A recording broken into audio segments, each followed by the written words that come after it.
The number one cause of lead toxicity is in utero. So you get mom's lead because it's normal to lose bone during pregnancy. Out comes the lead into the baby. My wife had extreme high lead levels. She had all these hormone problems. We didn't know where it was coming from. Her methylation was terrible. Long story what that is, but it gets rid of toxic hormones when you have good methylation. When you don't, you build up toxic hormones. Her mother died of uterine cancer, had breast cancer, ended up with uterine cancer, died. My wife was heading down that exact same road hormonally, and we couldn't fix it.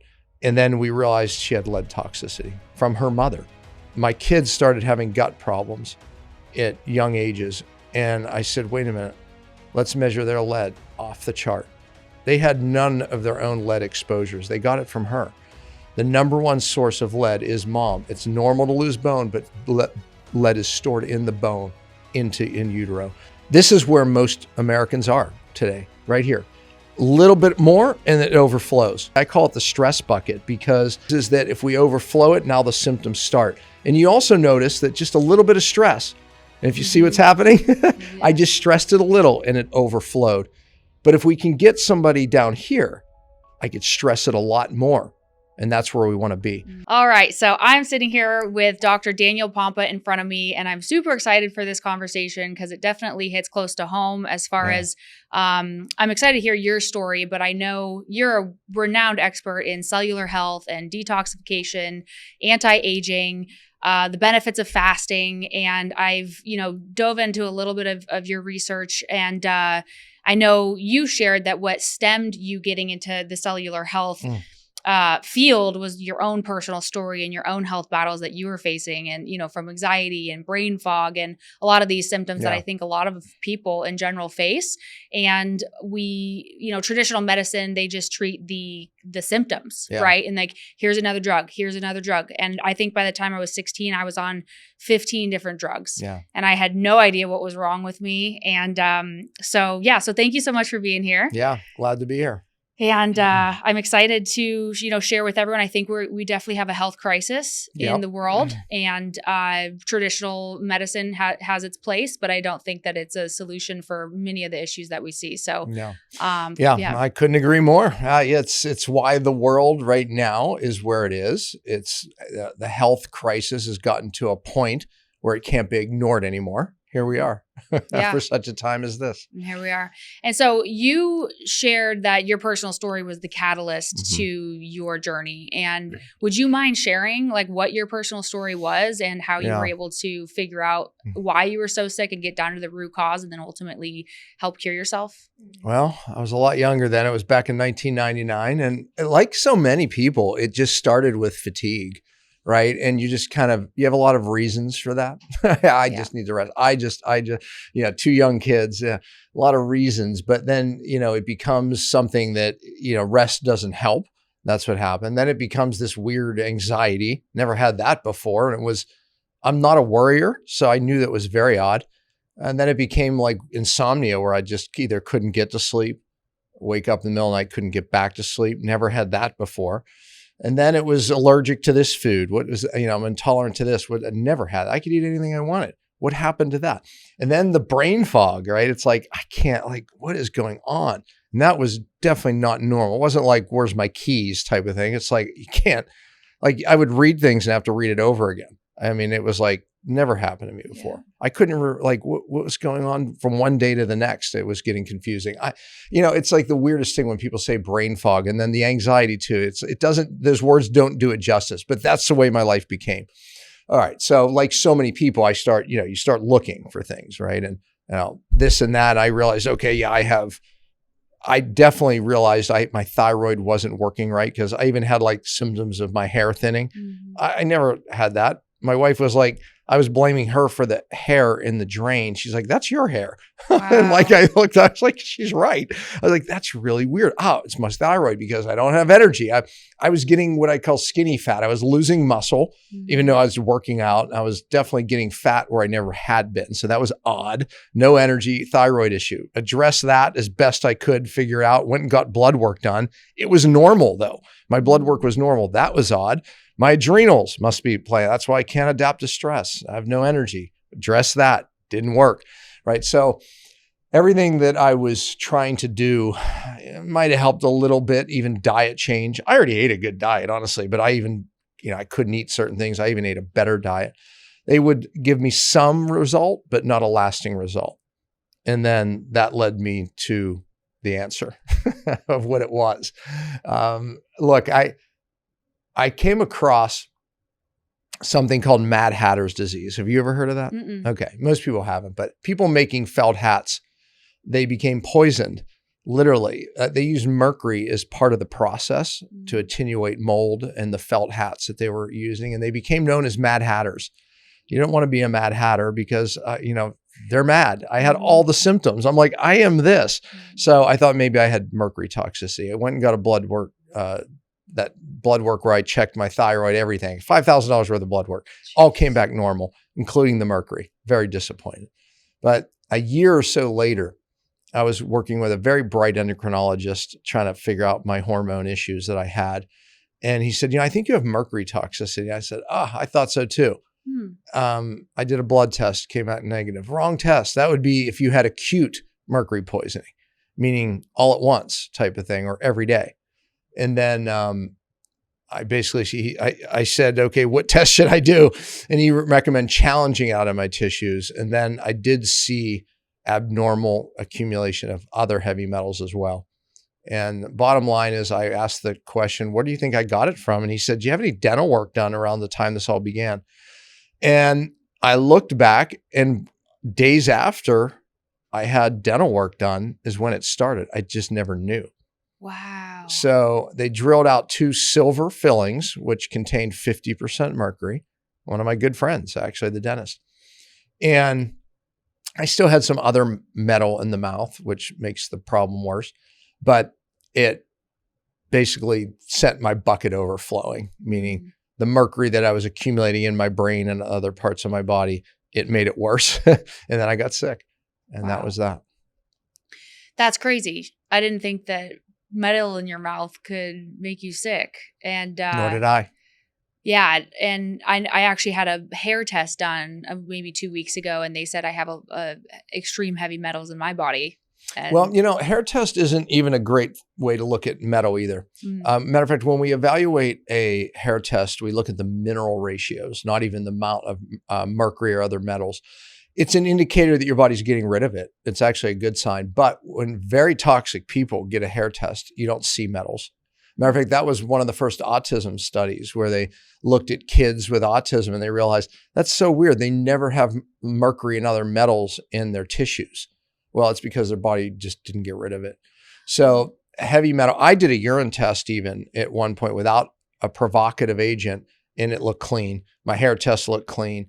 But the fact was it was stored in my brain. Listen, there's no perfect test for heavy metals because you can't measure what's in the brain. Most people that are very sick from heavy metals, it's what's in the brain and deep tissue.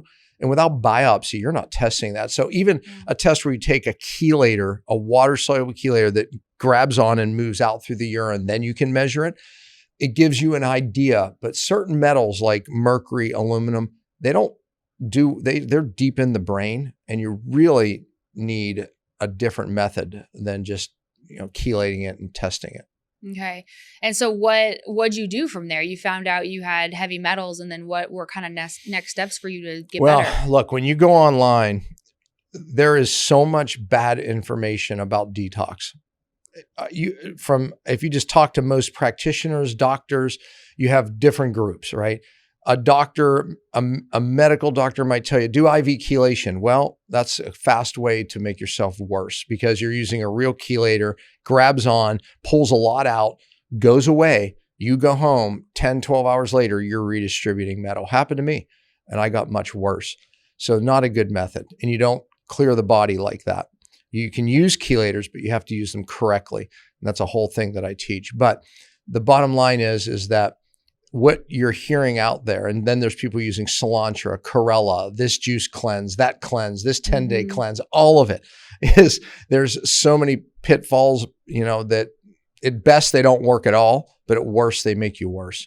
And that's what happened to me. A lot of the things I had to go through and discover.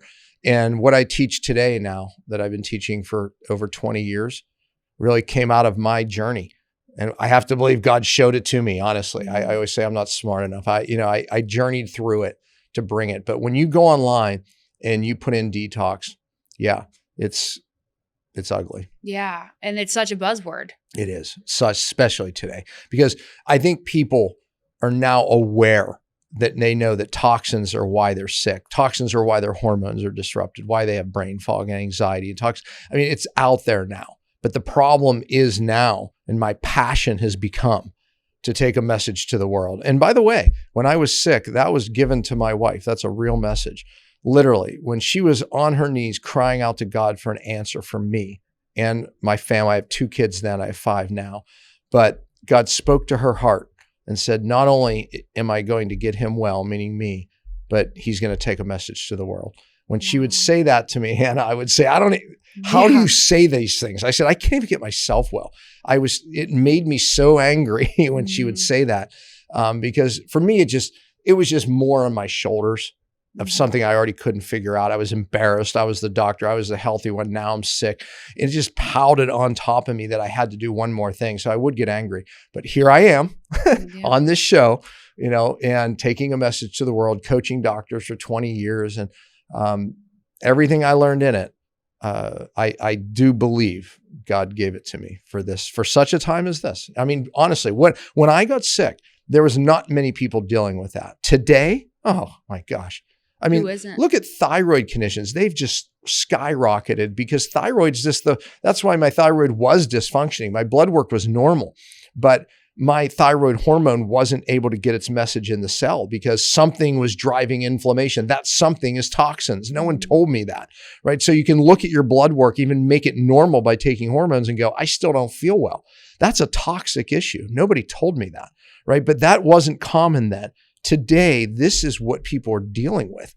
Most people really identify with something's not right with my hormones, so we have a world people taking hormones. It's not the answer. There's a time and a place, no doubt.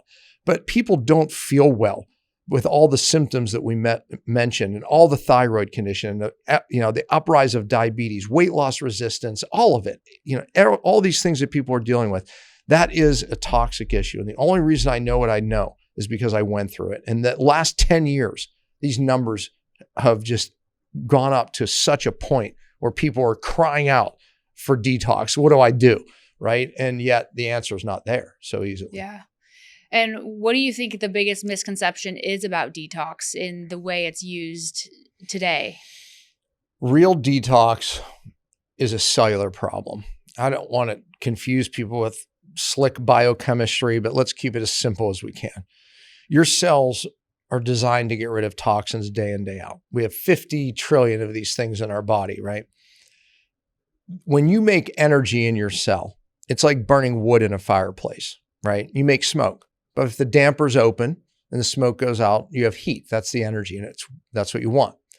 But what if something closes that damper? What if there's certain toxins that are closing the dampers of your cells, shutting them down? And now when you make energy in your cell, which we need to feel good, think clear, digest food, when you're making that energy like burning the wood in the fireplace, that smoke is not getting out. And people die from smoke, not flames. Your cells are dying from the same thing.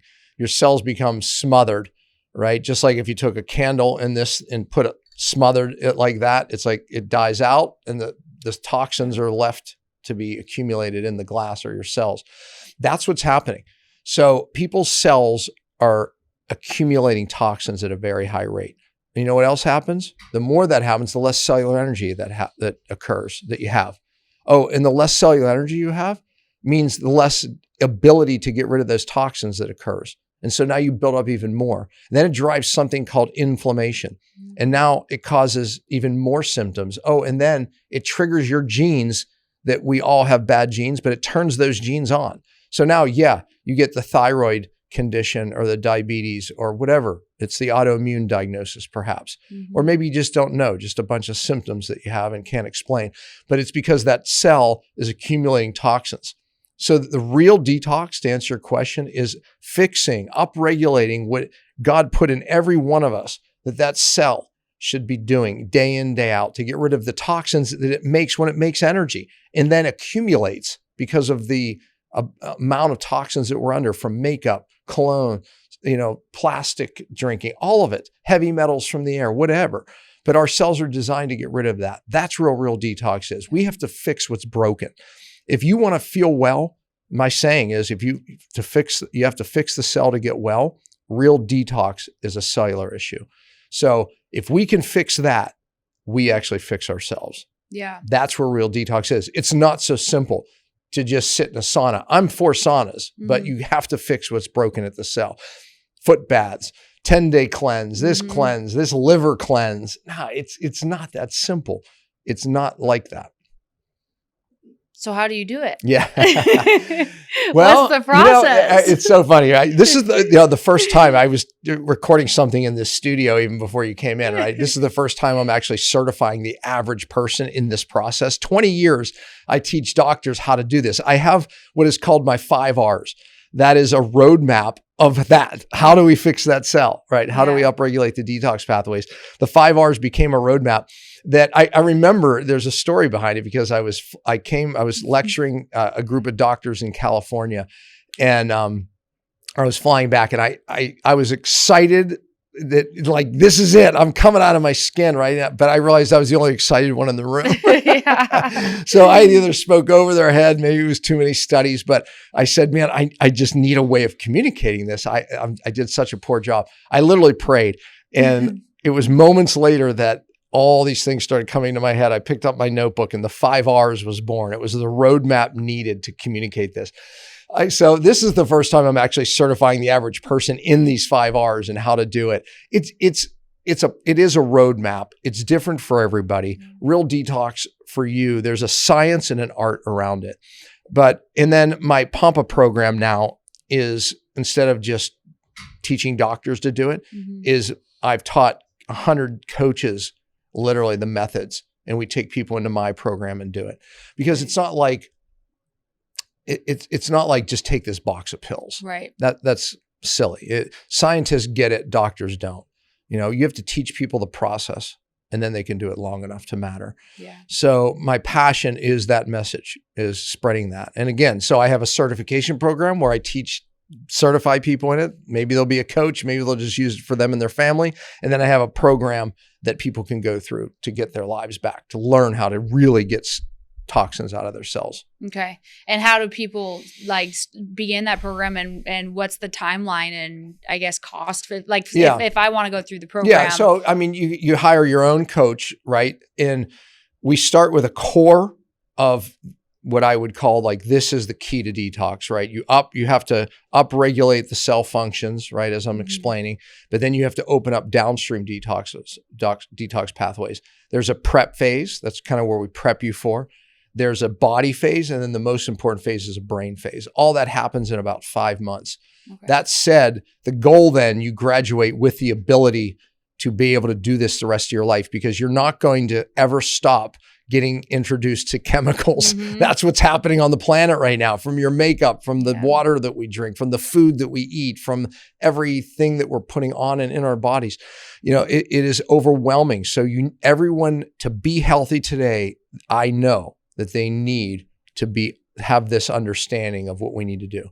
Once you get the bulk out of your tissue, then it's much easier to periodically do this process to keep it moving out of the body so we function normally. Like me, I went from that person, and believe me, I'm just scraping the surface. It was worse than if my wife were here, she'd be like, it was way worse than that. Are you kidding me? Yeah. I'm making it sound easy to, here I am now thriving. But that's the idea, is to teach people the process. They do it long enough to matter. Okay. And so, that is a process that we start with a simple cellular inflammation test and go from there. And because it is a little different for everybody, that evolution, that's why you have a coach, because even though it starts with a core, it's very personalized what toxins, somebody has, versus the next person. Okay. So the toxin spray that the doctor gave me isn't going to be the answer. Yeah, not that simple. 6 sprays in the mouth twice a day for 3 months. Yeah, right. Yeah. Now, see, think about that logically. Like, come on, really? I mean, think about it. These toxins that we're talking about accumulated from the womb, and they keep accumulating to the tomb. Meaning, there's a German study called the Drash study. What it showed is, ladies, the number of silver fillings in your mouth, that's those silver amalgam fillings that made me sick, they contain 50% mercury. The number of fillings in mom's mouth is proportional to how much mercury they found in the baby's brains on autopsy. Wow. So that's very accurate. The point is, the number one cause of lead toxicity is in utero. So you get mom's lead because it's normal to lose bone during pregnancy. Out comes the lead into the baby. And by the way, all of my kids' health issues, my wife had extreme high lead levels. She had all these hormone problems. We didn't know where it was coming from. Her methylation was terrible. Long story what that is, but it gets rid of toxic hormones when you have good methylation. When you don't, you build up toxic hormones. Her mother died of uterine cancer, had breast cancer, ended up with uterine cancer, died. My wife was heading down that exact same road hormonally, and we couldn't fix it. And then we realized she had lead toxicity from her mother. My kids started having gut problems at young ages. And I said, wait a minute, let's measure their lead. Off the chart. They had none of their own lead exposures. They got it from her. The number one source of lead is mom. It's normal to lose bone, but lead is stored in the bone in utero.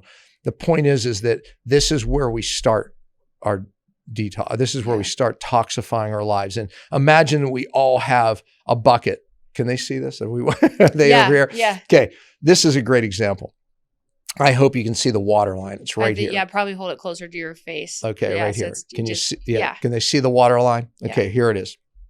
Now, this is where most Americans are today, right here. A little bit more and it overflows, right? Mm-hmm. And we do that, right? A little bit more stress. And by the way, I call it the stress bucket because fact is that physical, chemical, or emotional stress, the body doesn't know the difference. It fills this bucket. Now, genetically, some of us are blessed and have bigger buckets and some have smaller buckets, right? But fact is that if we overflow it, now the symptoms start. And you also notice that just a little bit of stress, and if you see what's happening, I just stressed it a little and it overflowed. But if we can get somebody down here, I could stress it a lot more. And that's where we want to be. So, but this starts filling in utero and it starts filling to the time we get here, maybe in our 30s, maybe 20s, maybe whatever, right? Yeah. Today it's happening in kids. They're filling up their buckets much sooner. But the fact is that 10-day cleanse or liver cleanse or the spray for whatever, it's going to empty that. See, scientists go, no, it's accumulated in the tissue. If it all came out that fast, you'd be dead, number one. So it doesn't happen like that. Yeah. Right. And it doesn't happen without getting your cells doing it. And the more toxicity each generation has, the more toxic the tissues are of the children, which is what we're seeing. And here we are. We have autoimmune happening in your generation for the first time ever. We have cancer in kids, right? What is 67% increase? I mean, in the last 50 years. I mean, these are big numbers. I mean, 70% increase. This isn't normal, but it's become normal. And then your generation, for the first time, it's hard to. Most people are on medications just coping, but it's become so normal to your generation to use stimulants just to get through a day, right? My generation didn't do that. There was nobody in my classroom that was on these medications. I'm 60 years old. So, we might have had one person that had a food allergy in our whole school. Yeah. There wasn't any in the classroom. Today, I mean, it's half the classroom has food allergy, maybe more for all I know. But they're also on anti-anxiety medications and different stimulants for their brain. This is the norm. You think maybe it's the toxins? Yes.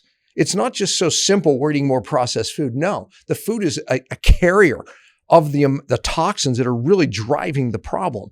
Our kids' buckets are full. And what are we going to do about it? Bobby Kennedy, Robert Kennedy Jr., he Make America Healthy Again. He knows it's the toxins, right? Yes, processed food is part of it, but it's the toxins that is making the difference. Look, if we look at the toxins that we're allowed here in the United States versus even Europe and other countries, it's amazing what have outlawed and we're still ingesting. And when you look at our health statistics compared to those, every year it's changing drastically. The toxins are the problem. Yeah. And so is there a role that mental and emotional health plays in cellular detox? Because it's something I'm always really curious about. A bigger role than you can imagine.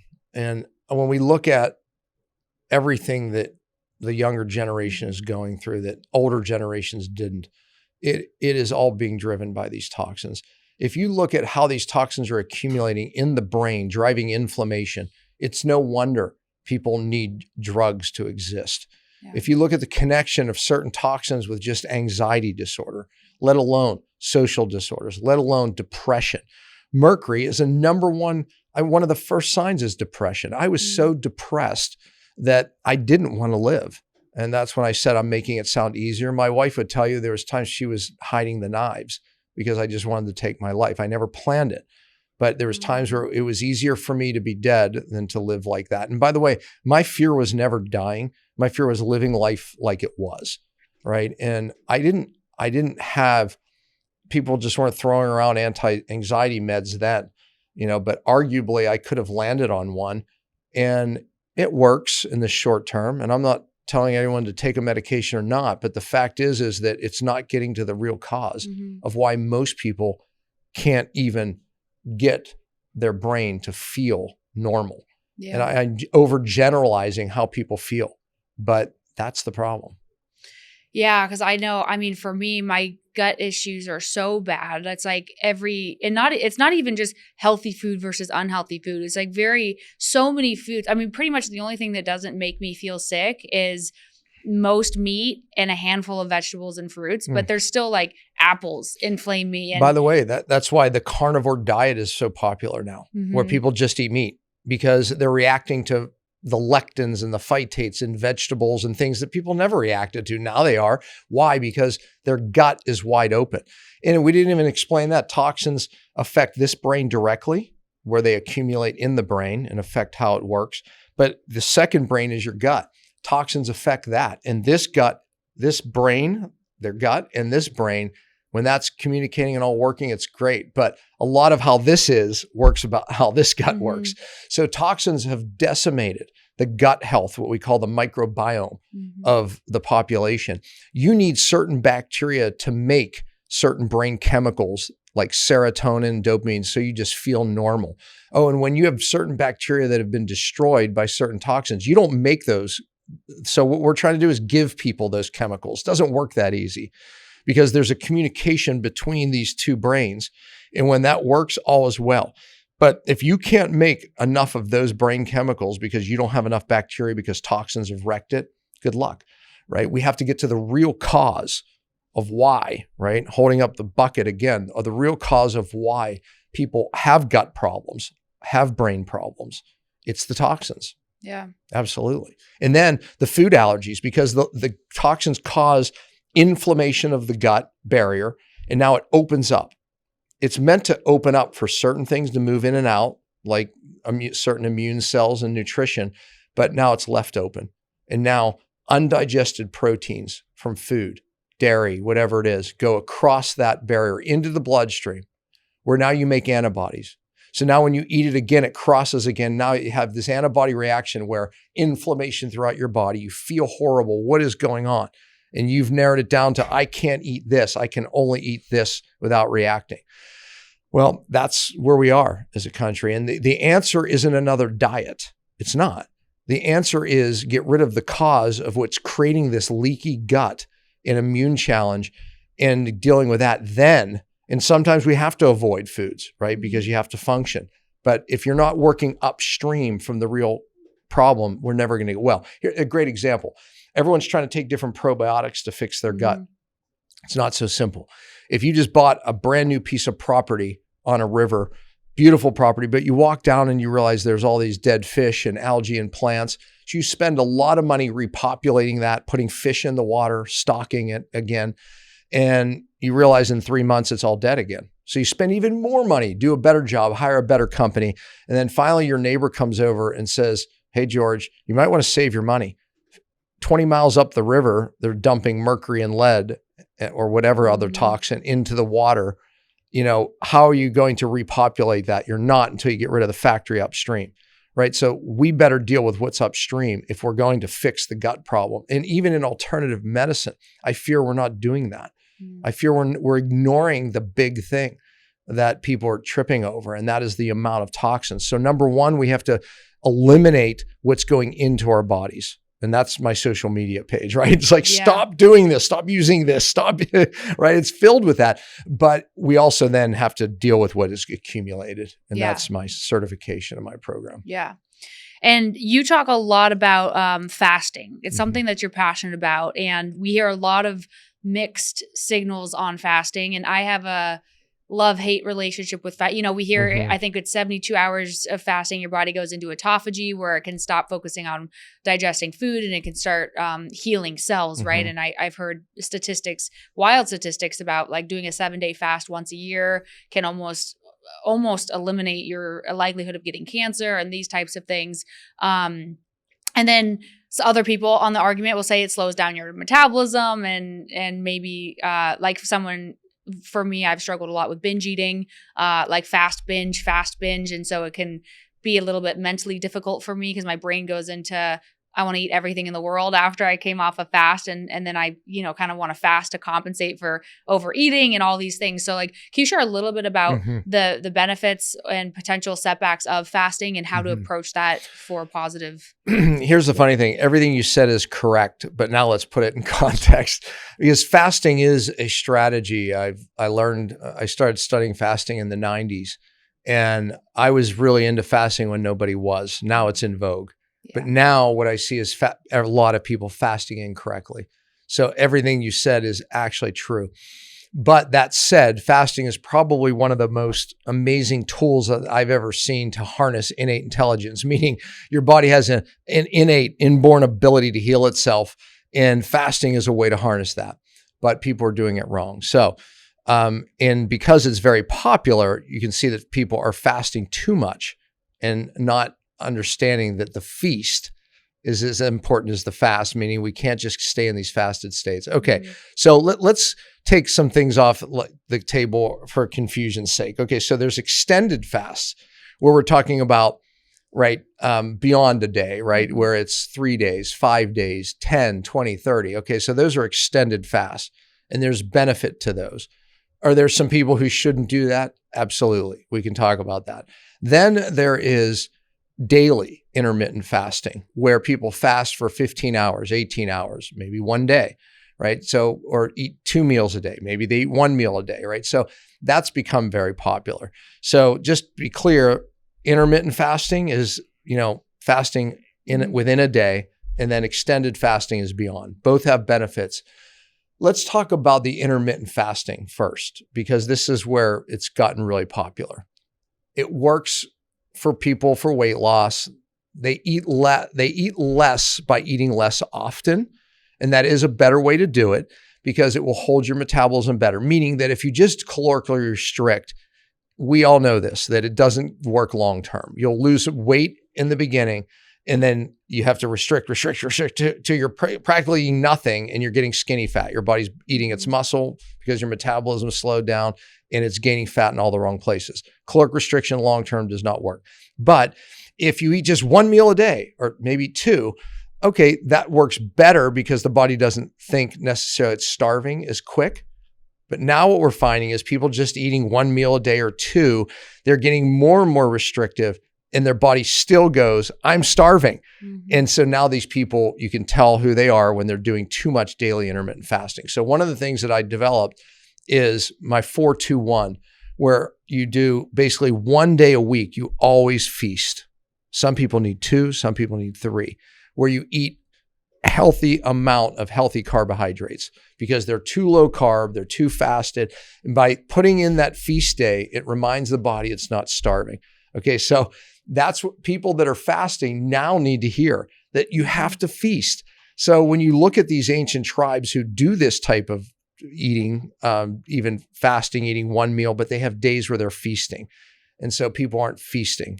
And if they're feasting, they're probably feasting on junk. You don't want to do that either. Yeah. I like my cheat day. Actually, but when I was in the best shape of my life and felt the best, I was like clean, organic, pasture raised meat and vegetable during the week, and then in a deficit and working out hard every day. And then on the every Saturday, I would do like my hardest workout in the morning, and then I would have a feast day. It's good. It was junky food, and that works. So you can deficit, but you have to remind the body it's not starving. So imagine you buy this piece of, or let's just say you live in the middle of Alaska, right?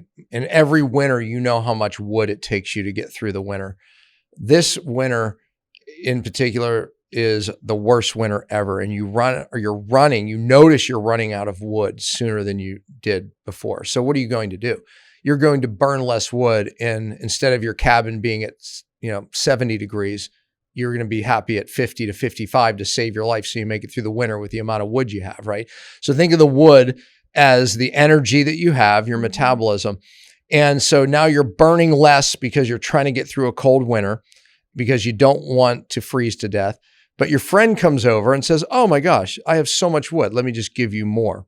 Okay, and he dumps a lot of wood. What are you going to do? Now you're going to start burning more of it, bring it back up to 70. Well, that's exactly what your body does when you give it a feast day. Mm-hmm. So you go, oh my gosh, I don't have to starve anymore. I'm not going to burn less wood, right? I'm going to be able to burn my fat now, no problem. Because see, when your body thinks it's starving, just like the guy in the middle of Alaska, it's going to hold on to its fat. In other words, it's not going to burn its wood. Mm-hmm. It's going to hold on to it. Oh, and it'll eat your muscle. And now your metabolism is getting worse and worse because your body's now in a starvation mode. That's where caloric restriction ends. But if you remind it and feast, and again, it doesn't have to be the jelly donuts. When you feast, you can do healthy carbs, but you have to make sure it knows that it's not going to starve, and then it'll keep its metabolism up. Some people need 3 of those a week. Some people 1. Right. So, but you have to remind the body it's not starving. Okay. And so for intermittent fasting versus extended fasting, are there still the cellular toxicity and detoxification benefits? Oh, people that are toxic have trouble what we call fat adapting. Mm-hmm. Okay. Follow me. Your cells can only use 2 things for energy, sugar or fat. Healthy people have the ability to use one or the other. Okay. So let's say that I didn't eat today, which I haven't yet, actually. My body will burn fat for an energy source. Toxic people have trouble making that transition into fat burning. So their cells are stuck because toxins affect where we burn energy in the mitochondria. They're stuck as sugar burners, okay, with the inability to use fat very efficiently. So now it has 2 choices. It could give you a craving and say, Hannah, eat that bread. And you listen and eat and you go, okay, I feel better. My brain got what it wanted. Mm-hmm. Or it knows it's not going to win with you. So it taps into its muscle and it takes muscle and makes sugar from it. It's called gluconeogenesis. So now you're burning muscle. Long term, you feel okay. You're barely eating, but you're going, I have plenty of energy because you're using your muscle and your tissues and you're becoming in this catabolic state, going less and less metabolism. And by the way, this is where all the cheat drugs are doing to people too. Semaglutide. All it's doing is putting people in a catabolic state. They're losing cartilage, they're losing muscle, and their metabolism is going down to one day where it doesn't work anymore. But remember, your cells, what should happen is a healthy person that's not toxic has the ability to use fat as energy. So when I'm not eating, my body's using its fat and it all works great. It stays away from its muscle. My metabolism sets up. But if I stay in that deficiency too long, then I'm going to end up just like this person, right? So we have to remind it it's not starving. Feasting is as important as the fast. But you understand that shift from, being, we call it metabolically flexible to fat burning when you're not eating, that breaks in toxic people. So what I explain to people is the real reason we have weight loss resistance, meaning you can't lose weight despite diet, I did all this, It's because it's a hormone problem caused by toxicity. That's the big issue. That's why people are like, I don't have enough energy.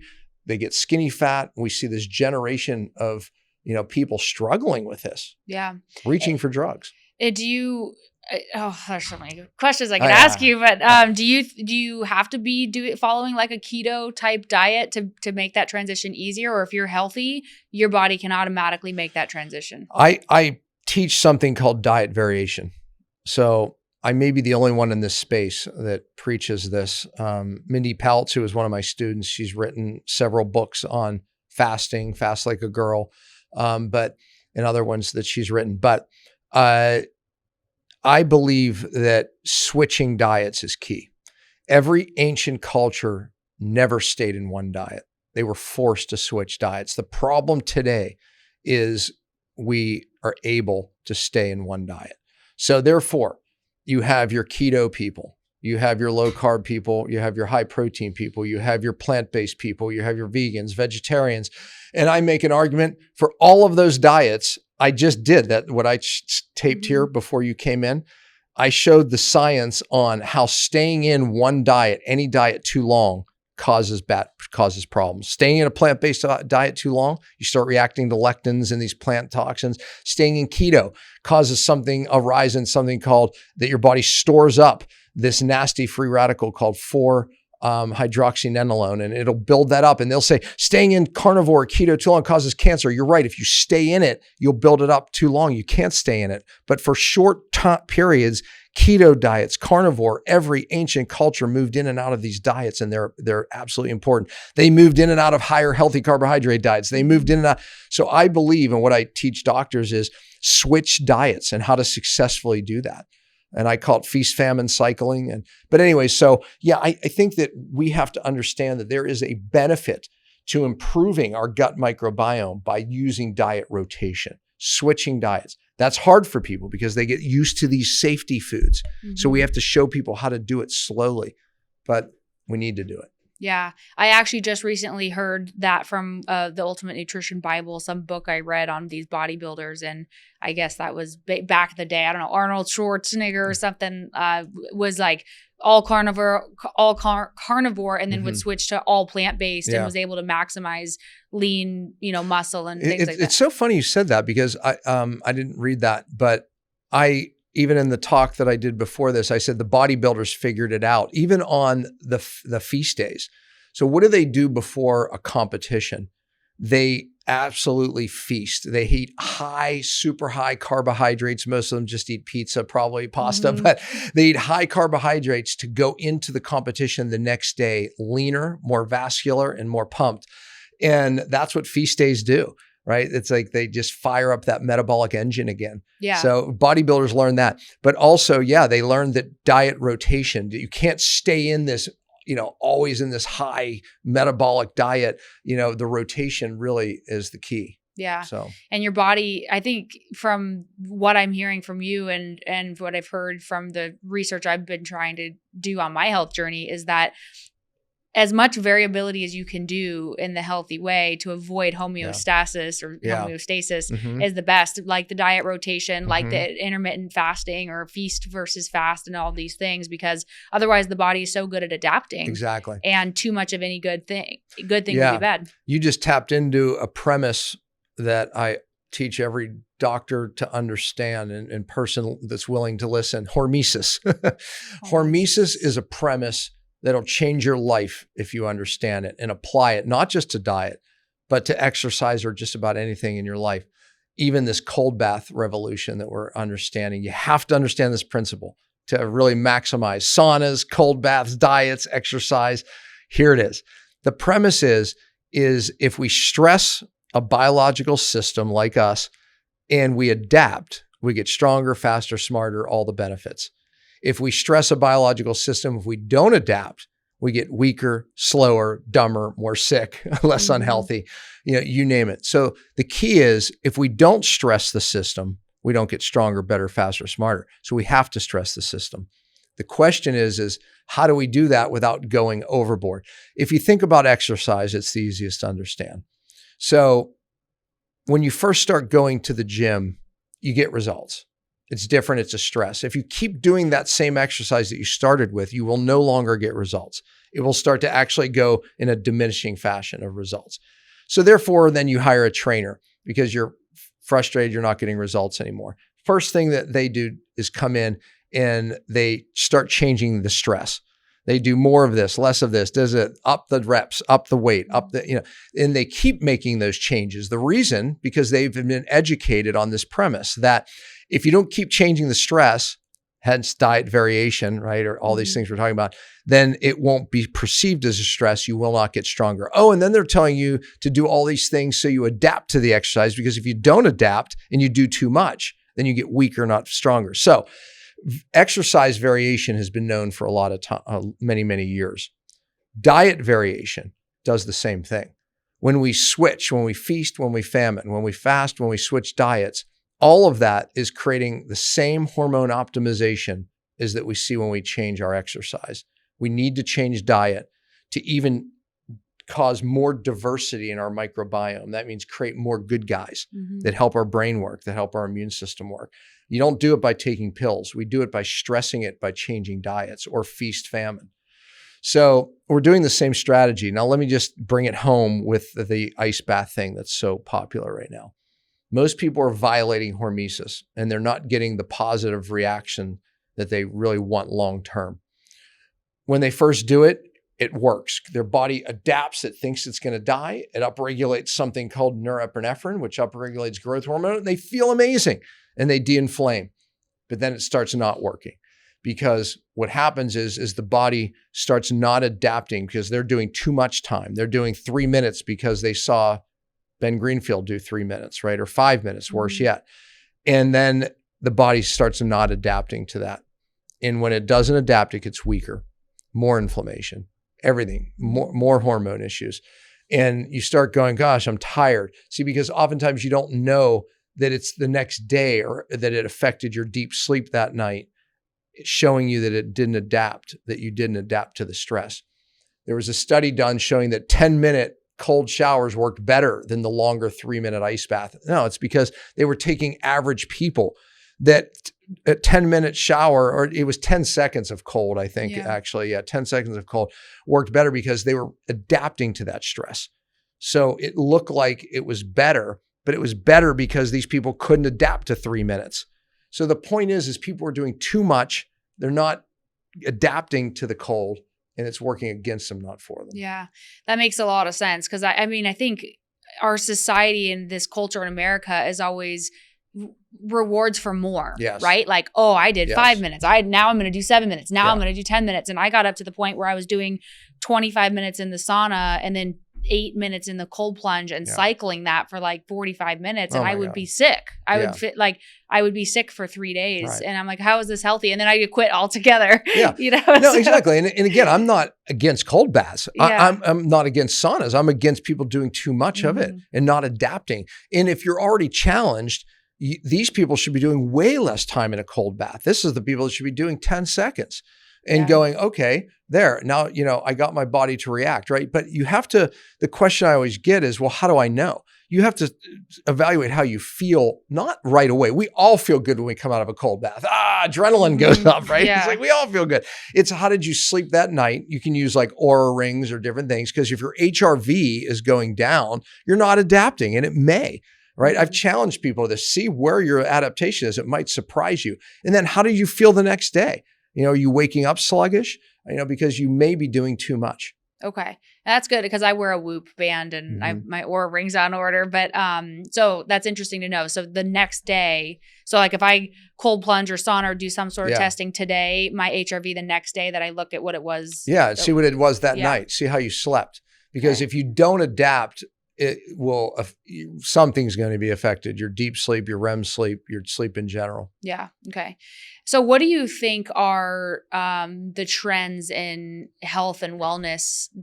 Like where do you think the future is leading in health and wellness? And is there any like trends that you're excited about, or any breakthroughs that are going on that you're excited about? Yeah, let's talk about some trends that I'm not thrilled about. Okay. A lot of the genetic testing is very in vogue right now. And I think it's cool. And it gives ideas, but it's more complicated than people think. Epigenetics, meaning your body has the ability to go around a lot of these SNPs, right? And your body has the ability, it's our environment, it's our epigenome. Above the genome is really what causes most illnesses today. We're looking at these little genetic SNPs and saying, oh, you should be this, or you have trouble detoxing, or it's way too general. It gives ideas. And if it were only so simple to be able to tell you what to eat based on your genetic SNPs or what you should take or not take, it's not. Every year we discover new SNPs that go around other SNPs. Oh, you have this, but look, you have this and this that kind of counteract that. Again, innate intelligence, it's not as simple as people are making it. So I'm not excited about that. A lot of the microbiome testing, gut testing is the same. I think we thought it would be like, we could study this and change your diet. We realized that it changes so rapidly, your microbiome, that the one thing that's very consistent is looking at people diversity. The more diverse someone's bacteria in their gut is, the healthier they are. The less diversity, the less healthy they are. That holds true, and it's very accurate to measure that. So I like that. But I think the biohacking craze is focusing on the minors and ignoring the majors. I love them. I mean, I have red light. I have, I do all these things. I love it, but I recognize that it's the minors. None of those things got my life back. None of them. What got my life back was getting to the big cause of why people are so sick. The majors are the toxins that we're bringing in our body through our food and water. Yes. These are the majors that people need to realize. But we love the little minors. We love the little biohacks, and they're fine if you don't ignore the majors. Yeah. And that's what's fun, right? People don't want to, I guess, the cellular health, it's more abstract, and people just want like a quick fix. Like me, I'm like, how do I fix it today, Dr. Pompa? So it runs in then it's the next red light, right? Yeah. And again, I'm not against red lights. I love red lights, but the point is it's not like going to fix you, right? It can be part of your journey. But people are looking for that one little miracle thing, right? Yeah. Instead of, wait a minute, hold on. Let's get our cells working and let's get the toxins out of our brain and our deep tissue. Yeah, that sounds really boring. And it sounds like something that I have to commit to. Yeah, I know. Except if I could just buy that and take that, and that's great. Yeah, the easy pill. Yep. But what is your take on the GLP-1s, the semaglutide, the tirzepatide, and this new one that I just bought? The repatruide or whatever it's called. I look at you and go, why would you buy that? You don't need that. Okay. No. So, yeah. Tell my therapist that. Yeah. I was back around when everyone was into what was it? The GHB, right? It was the weight loss thing that basically it allowed you to go on a low calorie diet and not burn muscle. So low calorie diets with this it was everywhere, right? And I kept saying, wait, long-term, this is a bad idea. What happens when you stop this? GHB, GB, I'm dyslexic, so I flip 3 letters all the time in my brain. Yeah. But anyways, it was all the rage. And everything that I said was going to happen happened. Everyone that stopped it got so hormonally wrecked. Like 3 years on it, it was like their hormones were just getting worse and worse. And it ended very badly. Now, this is what we're going to see with this, right? We know that it creates this catabolic effect that not only are you losing fat, because does it work? Yeah, it works, but you're losing cartilage that supports our joints. You're losing muscle. There's something called Ozempic butt for a reason, because the first area that you notice it is the big muscles. You lose your butt. It's like, hey, I look wonderful, but I lost my butt. So because you're losing muscle, and that's eventually going to lower metabolism, and that's eventually going to end very badly. And when you do stop it, now it ends very badly, because now you're gaining fat again. And now you have no muscle and your metabolism's slow. And now I know people are micro dosing it, taking lower amounts of it. Okay, I just argue it'll take longer. I get also that these receptors are throughout your body. And when you up this hormone and activate some of these receptors, people go, hey, I feel better and this is better. And I get that. But there's ways to do that naturally. A lot of that's coming from the bad microbiome, the gut. There's certain bacteria that produce that hormone the GLP-1. That, that is produced by certain bacteria in the gut. Back to the Ozempic butt. But so you can take one of which is called Acromencia. You can buy it now. There's a company, Pendulum, that sells it. Find it on Amazon. But that actually helps people lose weight because it actually naturally stimulates GLP-1. So it doesn't overproduce it. It's just getting your gut to do what it does. And if you're lacking that bacteria and others, you could not produce enough of it. And that's why when people start taking it, they feel better, but it's long-term. It's a lose. Yeah, that happened. I mean, I'm one of the quick fix Americans that, always wants to be skinnier and happier and more hyper and more productive and more all the things, right? But I took semaglutide. And I was in really good shape when I started it, like the best shape of my life, and 12% body fat already, maybe. Sure. And I lost 5-6 pounds pretty quickly because I was sick, literally sick. But when I came back from Europe and I got on the scale, I had lost like 10 pounds of muscle and I had gained fat. Of course. Even though I had lost weight. And then the symptoms went away and I was taking it and just raising my doses, but I was eating again. And then I just started gaining fat. And then I went down this whole rabbit hole of, gaining 14 pounds and I wasn't going to the gym and I was losing all my muscle and everything was just a shit show. Yeah. And I worry that they're giving it now to 12-year-olds and to everybody. Everyone wants to take it because it works. I'm putting quotes around it, right? But long-term, it doesn't, right? And, you don't have to understand anything I said, just hear your story.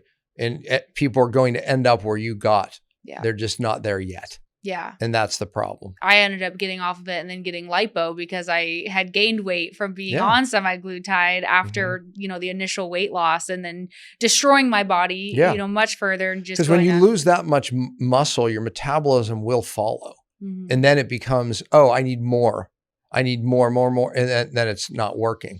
And then now you start getting joint problems and you start getting other problems. And, I know that there's some people out there on social media that said, it causes cancer, this, that. I looked at some of that. I'm not going to make that claim. I thought that was a little bit of a stretch.